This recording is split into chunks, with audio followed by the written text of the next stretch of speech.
tal? ¿Cómo están? Bienvenidos hoy día de feriado a Caretas Digital.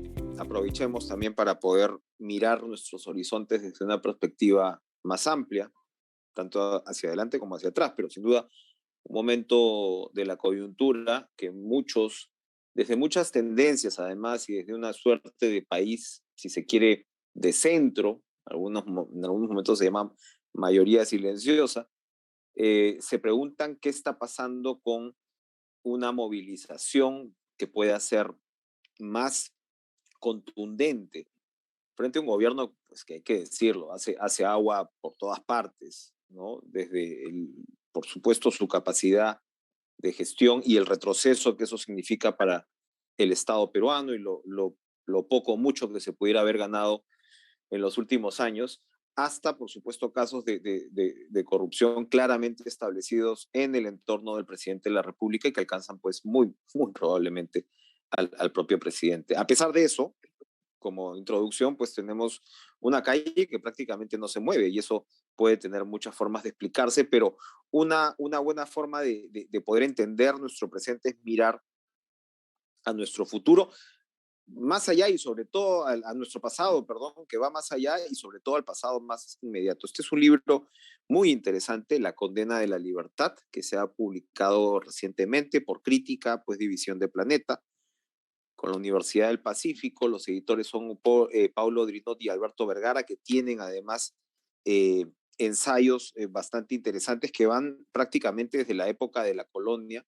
hasta nuestra actualidad para poder explicar cuál es eh, una, como digo, una detallada historia de las, las la cultura pues de movilización, de expresión, de proyecto nacional, de desunión, queremos ver por ese lado.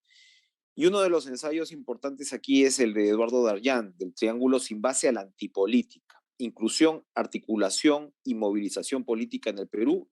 Toma el espacio que va al 68-94, que como digo, además nos sirve definitivamente para entender nuestro presente, que por cierto también lo desarrolla Alberto Vergara en su propio ensayo. Estamos con Eduardo Darllán, politólogo académico, docente, a quien le damos la bienvenida.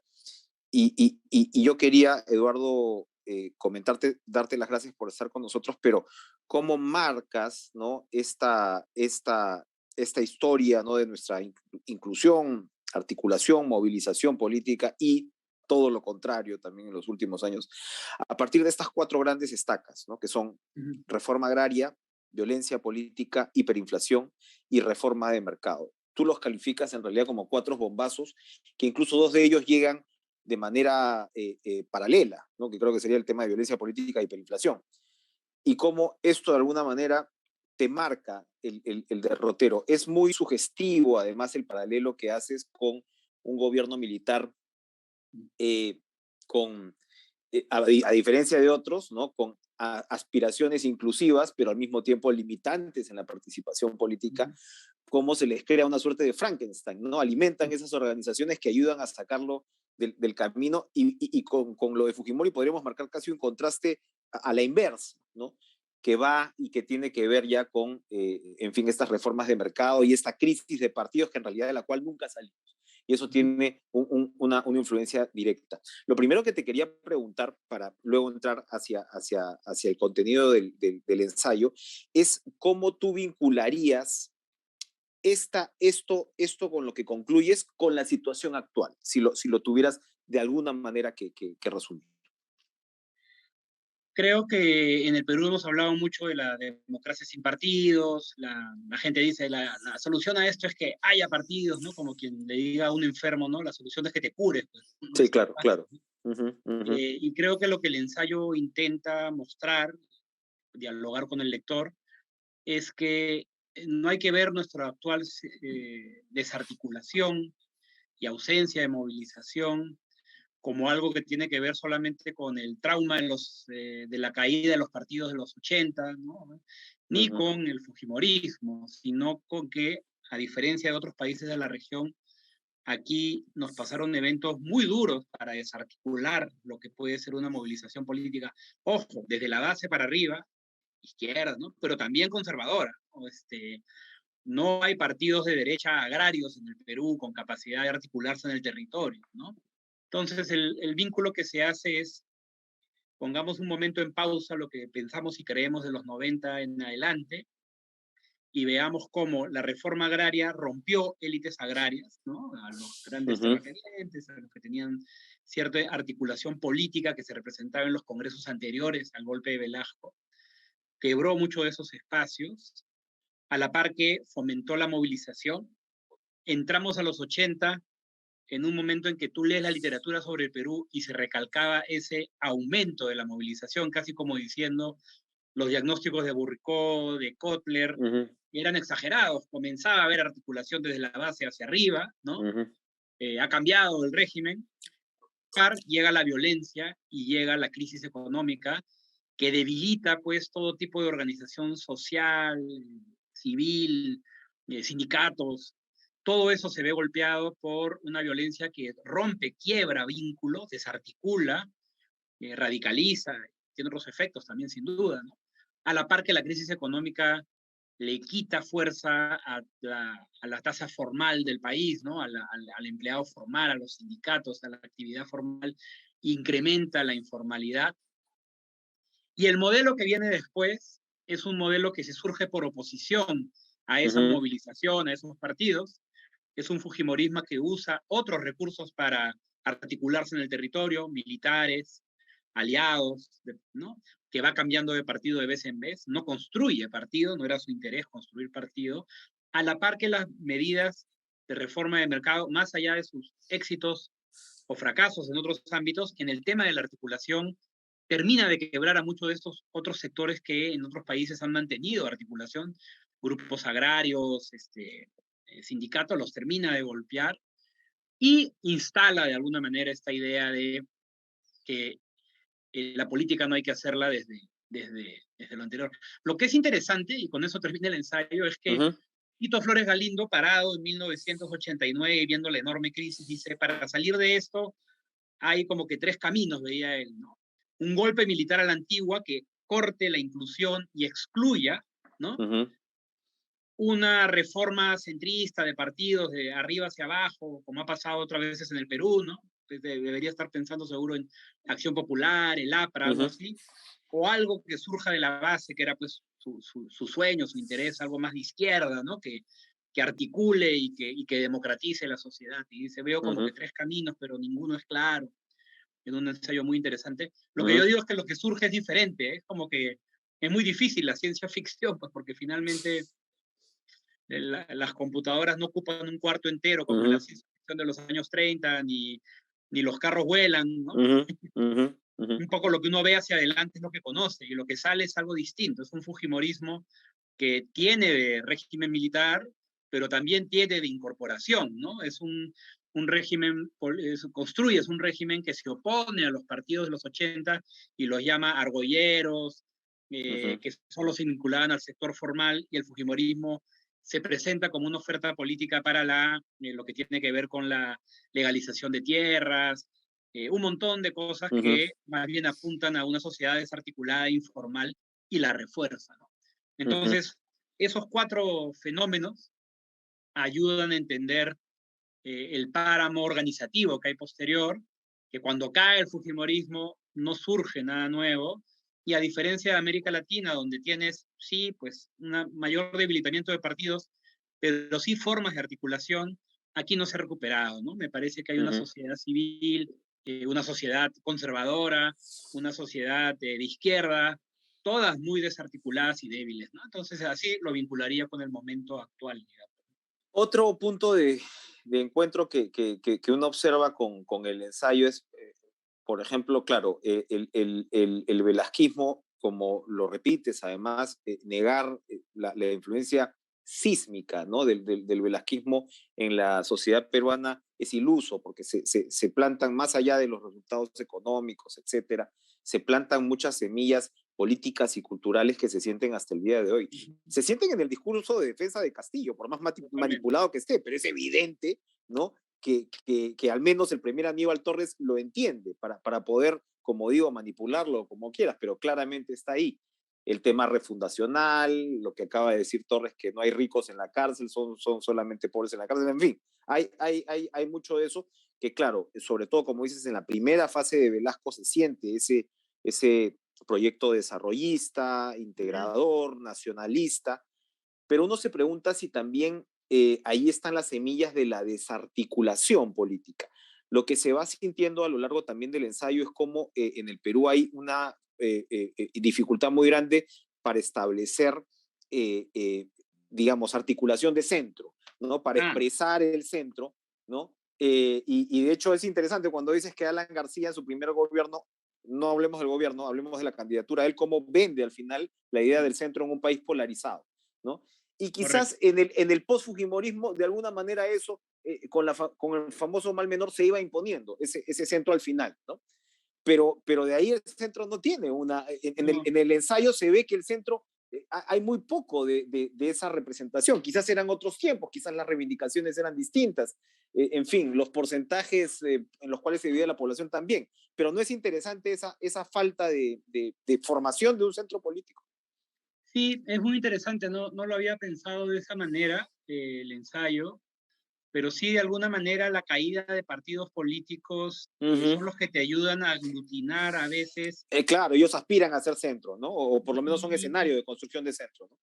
Y diría que forjan una alianza interesante, que es urbana-rural, muchos partidos de centro de América Latina, ¿no? No es un centro solamente, ¿cómo decirlo?, ideológico, ¿no? No es, yo estoy entre el Estado y el mercado, no es ese rollo, también es un rollo más intuitivo de políticas para las regiones, que no se enmarcan claramente en el discurso más revolucionario o de movilización de la izquierda, ni tampoco en el discurso quietista de las élites de derecha, ¿no? El centro muchas veces ha tenido una mirada desarrollista al campo y a la industria, al urbano, ¿no? Y la Acción para Popular eso lo fue en un momento, el APRA lo fue en un momento. El APRA intentó hacerlo pues en el 85 y le sirve que tengas derechas e izquierdas claramente establecidas, ¿no? Pero creo que cuando no hay partidos, y acá pues, estoy escapando un poco ya del ensayo, pero creo que cuando no hay partidos, cuando no hay opciones claras, el centro tiene el enorme reto de ser convincente en que puede ganar y a la par entender que centro no es solamente ideológico, sino que también pasa por otro tipo de percepciones y sensaciones que tienen que ver con alianzas regionales, con entender mejor qué es ese centro para regiones que no están atrapadas en la lógica más polarizada ideológica, que pasa también por, en un momento que estamos cayendo en una política pues muy simbólica, que pasa también por poder representarlo, desde quiénes son las personas que hablan, ¿no? De alguna manera, aunque con los problemas que vinieron luego, pero sí en la sensación, algo de eso había en Vizcarra, ¿no? Que era interesante, ¿no? Yo creo que Vizcarra desaprovecha, no solo por limitaciones, sino también porque tuvo sus propios escándalos y problemas de corrupción, pero desaprovecha lo que fue una popularidad para construir algo dentro del Estado y dentro de la política, ¿no? O sea, él se para de alguna manera como alguien que viene de la región, no es de la élite económica y política, y se vio claramente en la pandemia, ¿no? Donde no siguió los dictados de lo que pedían, como pasó en otros países con regímenes de derecha, los sectores más empresariales, sino que tomó cierta distancia, a la par que no era de izquierda, a pesar de lo que decía esa derecha, ¿no? Pero tildaba de comunista radical. Así es, claro. Era verlos ahora. Sagasti era terrorista, ¿no? Entonces, creo que Vizcarra tiene algo de ese centro para los tiempos actuales que, por ejemplo, a Sagasti le sería más complicado, porque Sagasti está más asociado con Lima, con la parte más ideológica del centro, si quiere. Entonces, pero creo que para construir ese engranaje es bien importante tener partidos y tener red y tener... es más fácil crecer electoralmente desde los lados, me parece, que desde el centro. Tengo esa impresión. Ahora, pero en el ensayo, precisamente cuando vemos finalmente acá, y vuelvo a lo que acabas de decir, tener redes, tener partidos, el momento en el cual la democracia peruana tuvo su, entre comillas, mejor momento de partidos, es el peor momento para el desarrollo de cualquier organización. Es decir, es este momento del doble bombazo. de la violencia política, la hiperinflación y sumado a los propios errores de los partidos. Y uno leyendo el ensayo se da cuenta que desde entonces el sistema de partidos no se ha recuperado. Es una tragedia, No, ¿no? O sea, más es allá de sus propios errores, a la democracia partidista le tocó el peor escenario posible. totalmente. Y también hay culpa, ¿no? Como se dice en el Uh -huh. ensayo, no se trata de decir que todo esto pues, fue estructural, ¿no? Uh -huh. También hay culpa porque apretaron el acelerador, el APRA, por ejemplo, para llenar los ministerios de militantes, confundieron lo que les convenía con la gestión económica, ¿no? Porque como les convenía más de estas políticas desarrollistas, las empujaron en un momento de crisis terrible, ¿no? Uh -huh. Entonces, cavaron su propia tumba de alguna manera. Pero también es lo mismo Acción Popular, los errores cometidos en el primer gobierno también pues, fueron amplios. Pero es bueno recordar eso, ¿no? Que en el momento en que salía la dictadura, llegaban los partidos políticos, les tocó una década terrible, ¿no? Que Uh -huh. hacía muy difícil construir un proyecto creíble de buen gobierno. Y se suma además a que habían estado 12 años fuera del poder, ¿no? O sea, sus cuadros no eran los mejores cuadros para gestionar un Estado que además había cambiado un montón. Un poco, perdón, los perros. No, está bien, es parte de la vida digital, es Sí, parte de la vida digital. un poco, guardando las distancias, es como cuando llega PPK y trae de vuelta a la gente del inicio del toledismo a gobernar, ¿no? Es como, oye, ya pasaron 15 años, este Estado ha cambiado, tienes otro tipo de burocracia, reformas, y me traes a la misma gente, creo que con el velasquismo fue mucho más grande, ¿no? O sea, tuviste cambios sísmicos en el Estado, y los partidos llegan, y lo que hacen es un poco lo que tenían en la cabeza de los años 60, ¿no? Años en que la construcción del Estado iba de la mano con la construcción del partido, ¿no? Poner a tu gente a gobernar, a tener puestos públicos, y que eran buenos años para eso, eran mejores años para eso, ¿no? Porque las condiciones eran mejores. Pero en el Perú de los 80, con la crisis económica internacional y con Sendero Luminoso, yo creo que los partidos cavaron su propia tumba. Y además había este otro tema también, polarización, ¿no? Que también lo vas a encontrar en el ensayo, ¿no? Una polarización que hacía que la izquierda tilde de traidores a la derecha y la derecha tilde de terroristas a la izquierda. ¿Cómo construyes un mínimo de base política y de legitimidad política? Al final, creo que la lección interesante es que perdieron todos, ¿no? Ahora, para ir redondeando, si como decía, está el ensayo de Vergara. Lean, por cierto, el libro está muy, muy recomendable. Si seguimos la línea, ¿tú eres tan pesimista como Vergara sobre el futuro inmediato?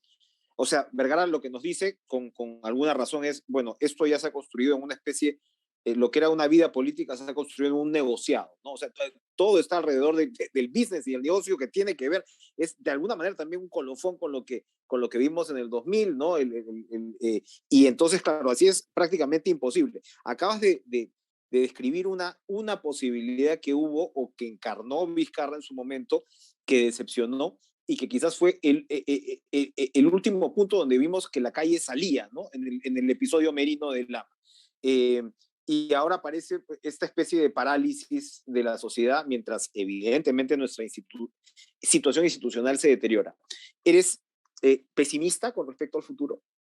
Soy pesimista en el sentido de que el régimen que surge en el periodo que analiza Alberto me parece que no enfrenta el gran desafío post-fujimorista que era la informalidad, ¿no? Yo creo que este país está marcado por una economía política de informalidad, una economía política que además, más allá del poder empresarial o las organizaciones de izquierda, entra a la política por diferentes formas y que mal que bien se ha apropiado de buena parte de la representación parlamentaria ante la debilidad de partidos más programáticos, ¿no? Entonces, creer que puede haber otra cosa con esa economía política informal, que además fuera de ciudades es mucho más dominante, es bastante ingenuo. Creo también, sin embargo, que lo que nos enseñan los años 2000 en adelante es que hay formas de lograr ciertos balances y ciertos controles que pueden ayudar y que podrían haber permitido pues, reformas precisamente para atacar algunos de los problemas de esta informalidad. No se trata de hacer la informalidad como si fuera ilegalidad, es una forma ya de vida que hay que saber entender para engarzarla con una mayor formalidad, ¿no? Sin embargo, eso no se ha hecho. Creo que se ha confundido las ventajas de esa informalidad con un proyecto de mediano plazo. Y esto es gravísimo, pues porque finalmente tienes una gran parte de la población a la cual no le interesa lo que pasa en el Estado. De alguna manera, el régimen post-Fujimori no le puso suficiente atención a servir, por decirte, y a la profesionalización de la burocracia. No nos sorprenda que ahora sea tan fácil desmembrarlo, ¿no? De alguna manera hubo menor preocupación en la llegada territorial del Estado y el engarce con buenas partes de la población que no tienen ese contacto o que no sienten, pues, que tienen un vínculo real con el Estado. No nos sorprenda que hoy, ante lo que son actos gravísimos, creo yo, de destrucción estatal, a mucha gente diga, pues a mí me da igual, o sea, a mí ni me toca. Que no funcionaba antes, o no. No funcionaba o no llegaba discurso, antes. Exacto, no llegaba a mí antes. Claro. Ese es un lío para limeños, ¿no? Para otros. Pues, no es un lío mío, ¿no? Sin embargo, yo sí creo que tiene consecuencias gravísimas, ¿no? Y que de alguna manera estamos pagando no haber enfrentado ese gran tema de la informalidad, que obviamente no va a hacer que el Perú pues sea Suiza, ¿no? Pero te puede llevar hacia mejores realidades, un poquito más ordenadas, con mejores servicios y un poco más de legitimidad general hacia adelante, ¿no? Entonces, lo bueno, creo yo, es que al haber tanta debilidad y fragmentación, sí es posible pensar en alguna buena alianza electoral que te enrumbe hacia algo un poco mejor y luego pues ir construyendo, ojalá, partidos, ¿no? O sea, lo que deja el ensayo es que construir partidos cuando te digan, la solución para eso es construir partidos, eso no se va a hacer ni por reformas de reglas, ni se va... Por decreto, así es. No se va a dar por decreto y es un proceso largo que te ayuda, de repente no a tener el mejor de los mundos, pero sí a tener una visión de un poquito más de mediano plazo y limitar el surgimiento de este tipo de caudillos que por donde salgan, pues por lo general terminan en acusaciones de corrupción y limitaciones al momento de actuar en términos de política y desarrollo, ¿no? Termino y engarzo con precisamente otro momento del ensayo que dice, ahora los tiempos que vivimos, sería extraño escuchar la expectativa que desataba la acción política a principios de los 80, es decir, la ilusión, ¿no?, con ese poder transformador que podía tener la política, y se trata finalmente de eso, de recuperar o de inventarse un proyecto de nación, de Estado, que pasa por la política y que no lo tenemos ahora. Probablemente eso nos haría mirar las cosas con otra expectativa. Por el lado optimista es más fácil, creo, construir algo que destaque, ¿no? Porque todo está muy debilitado y que podrías, ¿no? Por ahora, ¿no? Pueden surgir algunos que tengan más popularidad o no, ¿no? Pero por el lado más de mediano plazo, uno diría, pues, es que hay razones de fondo para ese desencanto, ¿no? En los 80 mostró unos políticos polarizados, con muchos escándalos de corrupción, con un gran déficit de gestión y gobernabilidad, que algunos toleraron, robos, que dejaron un radicalismo marcado en la política de oposición. Luego viene El Salvador, Fujimori, y te terminas enterando, porque además cosas que las encuestas no mostraban hasta bien entrada la década, ¿no? Que terminas entendiendo que había toda una construcción de robo dentro del sistema y que los proyectos reformistas estaban atados a la apropiación individual de dinero, ¿no? De muchos de estos actores. El ejército termina manchado, golpeado. Luego entran los 2000 y los políticos que venían con cara de honestidad ya estaban negociando desde el primer año con Odebrecht, ¿no? Nos explota todo eso en la cara, cuello blancos del PUNIA, Pérez Salvador, el Vacunagate y los amigos sus coimas, ¿no? Y los escándalos que se le está investigando. Entonces, ¿por qué habría que tener mucha esperanza en la política, ¿no? Es trágico, pero creo que lo que debería llevar es que a los buenos políticos, que los hay y que son necesarios, además estamos viendo qué necesarios son, porque eran los que ponían límites a muchas de las cosas que estamos viendo ahora, esas alianzas transversales, ¿no? Que permitían que personas como, no sé, Marisa Glaves, Alberto de Belaúnde,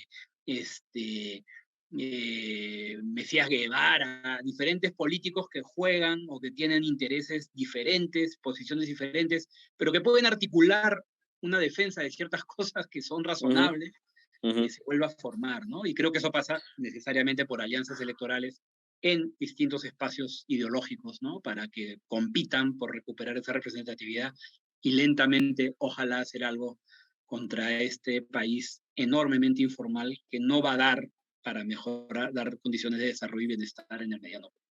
Ojalá sea así. La condena de la libertad, editado por Paulo Drinot, Alberto Vergara, está a la venta, lo pueden conseguir ustedes, incluye este interesante y amplio además ensayo de Eduardo, que eso también es bueno, no quedarnos en los ensayitos, ven ustedes que aquí hay para pasar un buen rato, así que, y para entender precisamente el país que vivimos hoy. Gracias, Eduardo, por estar con nosotros hoy en Caritas. Nos vemos. Adiós. Gracias, Enrique. Chao. ¿Qué tal? ¿Cómo están? Volvemos aquí en Caritas Digital. Estamos continuando con nuestro bloque de Caritas Electoral, presentándoles a ustedes a candidatos y candidatas de distintas regiones del país. En Lima hay un especial interés, en determinados distritos de Lima hay todavía mayor interés, y uno de esos distritos importante además para la ciudad y por supuesto con una historia y con un aprecio y con muchos puntos de interés, ¿no? Para cualquiera que lo conozca, es San Borja, uno de los distritos además con fuertes acentos de residencialidad, de áreas verdes, donde siempre hemos podido ver la práctica del deporte y el disfrute al aire libre comparativamente, sin duda, más alto que otros distritos de Lima. Siempre hablamos del déficit, ¿no? De áreas verdes de Lima, que es impresionante.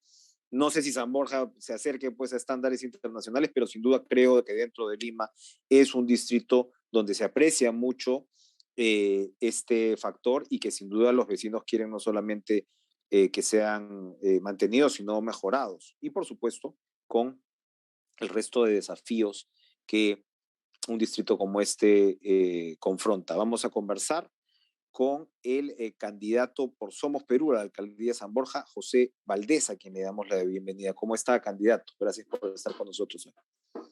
No, a ustedes, muchas gracias por la invitación y poder llevar nuestras propuestas a los vecinos que están muy interesados en conocerlas. Me han estado reclamando constantemente que cuando aparecía ya en los medios para poder que todos los vecinos de San Borja pudieran enterarse de nuestras propuestas. Usted tiene propuestas que van, a ver, desde lo que más destacan como gestión transparente, tránsito sin duda, residencialidad, que es lo que hablábamos, hasta temas como mascotas y lo que comentaba yo, desarrollo humano, deporte y juventud. Si tiene usted que resumir esas propuestas e ir directamente a su vecino, a su elector, ¿cómo lo haría?